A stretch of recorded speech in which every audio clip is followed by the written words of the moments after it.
आणि आता बातमी खरात संदर्भातली। ढोंगी बाबा अशोक खरातचे कारनामे पाहून सर्वांनाच आश्चर्याचा धक्का बसतोय।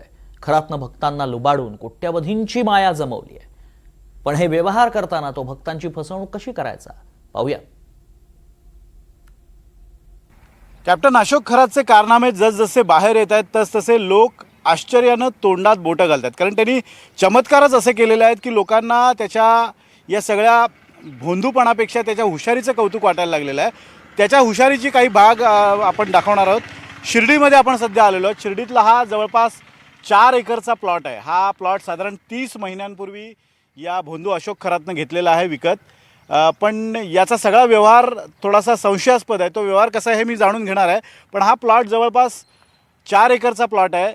बाजारभावानं याची किंमत 14 एकर होते, 14 कोटी रुपये होते। पण आता ज्यावेळेला घेतला तेव्हा 14 कोटीचा हा सगळा प्लॉट होता, पण आता जवळपास 50 कोटींच्या आसपास याची किंमत गेलेली आहे। आणि याचा नेमका व्यवहार कसा झाला आणि त्याची अशोक खरातची कार्यपद्धती कशी होती जमीन जुमला खरेदी करण्याची किंवा प्रॉपर्टी खरेदी करण्याची, त्या संदर्भात काही शिर्डीतले प्रतिष्ठित नागरिक आपल्यासोबत आहेत आणि ते आपल्याला सांगतील की अशोक खरातचा हा सगळा व्यवहार कसा होता, अशोक खरात इथल्या शिर्डीतल्या साई भक्तांना कसा कच्छपे लावायचा, या संदर्भात आपल्यासोबत काही प्रतिष्ठित नागरिक आहेत, नगरसेवक वगैरे पण आहेत।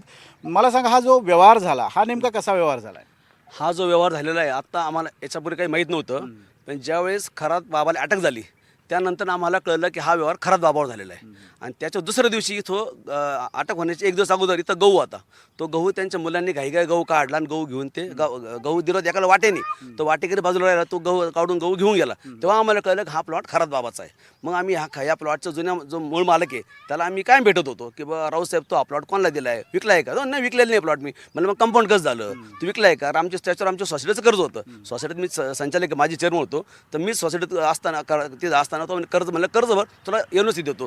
त्याच्यावर 8.5-8.5 कर्ज होतं, ते कर्ज सोसायटीतून भरलं। म्हणजे कर्ज भरलं याचा अर्थ यांनी प्लॉट विकलाय। कारण याचं घर आजच जुन्या अवस्थेत आहे। याच्या घरात लाईट नाही, कलर नाही, घरात कपडे नाही, मुलांना कपडे नाही। आज सुद्धा त्याच्या घराला गाडी मूळ मालकाला आज सुद्धा गाडी नाहीये। तो दारूच्या पूर्ण आहारी गेलेला आहे आणि दारूच्या आहारी गेल्याचा गैरफायदा त्याचा गावातला त्याचा एक सहकारी आहे, तर सहकार्या त्या सहकार्याने हातच धरलं आणि मग ते बाबाकडे घेऊन जाऊन त्यांनी व्यवहार केला। त्याचा जो सहकारी गावातला त्याने पण त्याला पूर्ण फसवलेला आहे। मग व्यवहार करायला गेल्यानंतर बाबांनी सांगितलं, त्याच्याकडे गेले आणि सांगितलं की आपलं व्यवहार करायचा नाही आहे, आपले 3 कोटी रुपये त्याच्याकडनं व्याजाने घ्यायचे आहेत आणि व्याज घ्यायचे ते तुमचं कर्ज वगैरे सगळं निलवून जाईल आणि 2-3 वर्षानंतर तुम्ही 3 कोटी रुपये त्याचं व्याज 5 कोटी रुपये 5 कोटी रुपये तुम्ही द्यायचे, 5.5 कोटी 5 कोटी द्यायचे असं। आणि त्याच्या बदल्यामध्ये त्यांनी तो असं त्याला वाचता येत नाही, काही कारण दारूच्या नशेत असतो पण तो पूर्ण भ्रमात गेलेला आहे। त्याला काही कळत नाही, त्याची आई पण अडाणी, बायको अडाणी, सगळे अडाणी आहे, त्यामुळे त्यांना काही कळत नाही। त्यांनी व्यवहार केला। व्यवहार करताना 23/8/2023 रोजी खरेदी केली, पूर्ण व्यवहार प्लॉट खरेदी केला। त्याच्यामध्ये असा कुठलाही उल्लेख नाही की हा प्लॉट तुम्हाला परत देणार आहे। त्याच दिवशी त्यांनी एक 60 एकर दाखवलं, साधं 60 एकर, नोटरी येते, ते रजिस्टर नाही आहे। खरेदी करता रजिस्टर आहे, 60 एकर रजिस्टर नाही आहे। त्या 60 एकर असा उल्लेख आहे, ही जमीन खरात यांनी, म्हणजे अजून खराच्या नावावर जमीन पण नाही, ही जमीन 4 एकर जमीन खरात यांनी रावसाहेब गोंदकर यांना द्यायची ठरवली आहे। त्या विस्तारापोटी 51 लाख रुपये आज आम्ही घेत आहोत रावसाहेब गोंदकरकडनं।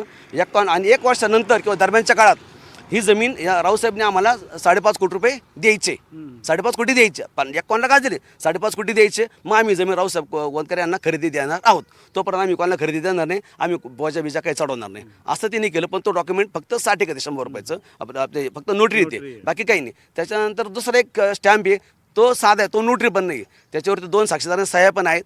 आणि विशेष म्हणजे मूळ खरेदी खात्यावरती खरात बाबा त्याच्या पत्नीच्या ओरिजिनल सह्या आहेत आणि जे 60 एकर करून दिलं त्याच्यावर दोघांच्या सह्या खोट्या आहेत, दोघांच्या सह्या वेगळ्या सह्या आहेत त्या, म्हणजे दुसऱ्यांनी सह्या केल्या त्या सह्या, बरोबर। म्हणजे इतका हा वेगळ्या पद्धतीचा व्यवहार आहे। तो व्यवहार पण आम्ही सुद्धा चक्रावून गेलो। मी काल 2-3 दिवस वकिलांशी बोलतोय, वकील सुद्धा चक्रावून गेले की असा व्यवहार झालाच कसा, यांनी करून दिलाच कसा व्यवहार। त्यामुळे त्याला पूर्ण फसवलेलं आहे। आता आमचा तो भाऊबंद आहे, जवळचा भाऊमध्ये, आम्ही गावातले 4-5 आमचे जे भाऊबंद आम्ही सगळे 4 दिवस आम्ही त्याच्याबरोबर गोळा होते, आम्ही त्यांना समजून सांगते, पण त्याला काही कळत नाही। तो म्हणता नाही मला जमीन परत मिळणार आहे, पैसे आहेत सगळे। म्हणलं आम्ही बँकेत गेलो, बँकेत त्याच्यावर 1 रुपया शिल्लक नाही आहे। त्यांनी बँकेत मध्यस्थीकडे चेकबुक होते सगळे, त्याची मध्यस्थीकडे ATM कार्ड, मध्यस्थीकडे क्रेडिट कार्ड, त्या मध्यस्थी जो होता स्थानिक, त्यांनी त्याच्या बँकेचे चेकबुक सगळे पैसे काढून टाकलेले आहेत। आणि ATM कार्ड संपून टाकले, क्रेडिट कार्ड संपून टाकले. आज रावसाहेब गोंदकरांच्या खात्यामध्ये 1 रुपया शिल्लक नाही आहे. त्याच्या घरात साधा बल्ब नाही आहे, घरात कपडे नाही घालायला पोरांना, त्याच्याकडे कपडे नाही. त्याची आई म्हणते मला यात मिळाल्याने 3 वर्ष मला साडीसुद्धा घेतली, 500 रुपये साडी नाही घेतली, 5.5 कोटी जमीन विकली का काय नाही. म्हणजे असा उलटा पालटावर आहे. आणि 3 कोटी त्यांनी वेगळे बँकेचे चेक दिले आणि 2.5 कोटी रुपयाचे गोणीभर पैसे आणले होते. ती गोणी परत घेऊन गेली ती. कोण? अशोक खरात. हां, मग त्याचे 51 लाख रुपये दाखवले ना त्यांनी. ते काय सांगितलं की 3 कोटी रुपये तुम्हाला व्याजाने देतोय, अच्छा. 3 कोटीचं व्याज 2 कोटी रुपये होणार आहे, ते आम्ही आता ताब्यात घेतोय. आणि 50 लाख तुमचा विसारी तुम्ही आम्हाला तुमचं मला विसारा पोटी आमच्याकडे आले, अशी 2.5 कोटी आम्ही परत घेऊन जातोय. बरोबर. म्हणजे कसा गोलमाल आहे हा सगळा गोलमाल आहे. आणि या सगळ्या गोलमालामध्ये इथले जे शासकीय अधिकारी आहेत त्यांचा सुद्धा सहभाग होता आणि त्यामुळेच हे सगळं अशोक खरातला शक्य होत होतं. आपला ओळखीचा फायदा घेऊन तो या सगळ्या लोकांवर प्रभाव टाकायचा. नगरसेवक आहेत ना शिर्डी नगर परिषदेचे, आपण त्यांच्याकडनं जाणून घेऊया. मला हे सांगा, या सगळ्या शिर्डीचं नाव या सगळ्या प्रकरणात येतं आहे. प्रामुख्याने शिर्डीमध्ये जवळपास त्याची 6 एकर जमीन असल्याचं कळतं आहे. इतरही काही निनावी व्यवहार आहेत, पण शिर्डीचं नाव यामुळे बदनाम होते अशी एक भावना शिर्डीकरांची होत चालली आहे. खरं तर शिर्डी हे साईबाबांच्या पदस्पर्शाने पावन झालेली भूमी आहे आणि इथे लाखो साई भक्त देशातून नाही तर परदेशातून येत असतात आणि एक वेगळ्या प्रकारचं पवित्र वातावरण या शिर्डीमध्ये. परंतु या खरासारखे भोंदू बाबा या शिर्डीमध्ये येऊन या ठिकाणी वातावरण खराब करायचं काम करत असतात आणि सातत्यानं आता ही माझी 5वी पिढी या शिर्डीमध्ये आहे. आणि तुम्हाला सांगतो की या बाबाच्या नगरीमध्ये जास्ती चालत नाही, अति चालत नाही. कारण ज्या सद्गुरू साईबाबांनी आपलं पूर्ण आयुष्य फकीराचे जीवन म्हणून जगलं आणि केवळ एक त्यांच्याकडं कमंडलो होता, तेच त्यांची ॲसेट होती, तेच त्यांचं एक स्वतःची मालमत्ता. आणि या साईबाबांनी फक्त मानवतेचा धर्म या शिर्डीमध्ये रुजवला आणि अशा प्रकारचे बोगस खरात सारखे माणसं. आणि आज आपण पाहतोय ते गोंदकर सारख्या एक चांगल्या शेतकऱ्याला त्यांनी फसवलं, अशा अनेक लोकांना आता फसवलं आहे. त्याच्यामुळे सद्गुरू साईबाबा आम्हाला माहिती आहे, आज शिर्डीकर म्हणून तुम्हाला सांगतो की दर गुरुवारी, आज गुरुवार आहे, रामनवमी आहे, प्रचंड साई भक्त या आज लाखोच्या बाबांच्या दर्शनाला आलेले आहेत.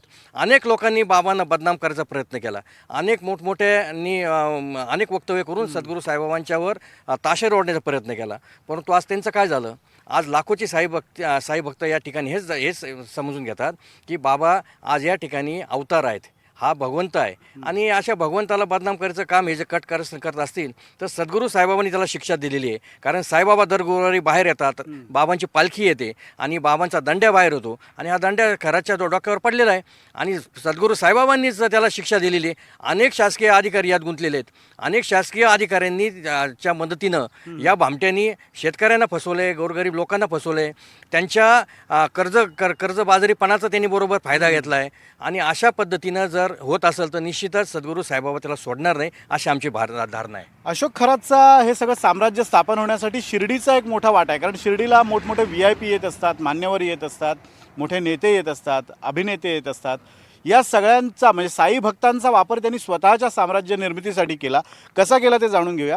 इथल्या साई भक्तांना सुद्धा त्यांनी खतछपी लावलं होतं असं म्हणतात. आणि इथे येणारे जे साई भक्त आहेत त्यांना आपल्या ईशानेश्वर म्हणजे इथून जवळपास 25 ते 30 किलोमीटर त्याचं ईशानेश्वर देवस्थान आहे, तिथं इथले साई भक्त घेऊन जाऊन त्यांनी तिथं एक मोठा आपला भक्तांचा मेळा करण्याचा प्रयत्न केला होता. कसं नेमकं त्याची कार्यपद्धती कशी होती?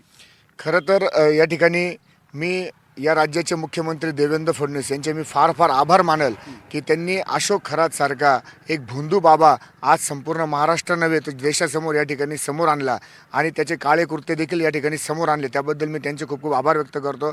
खरं तर साई भक्त हे विश्वभरामध्ये या ठिकाणी आहेत आणि साईबाबांवर नितांत विश्वास त्यांचा आहे.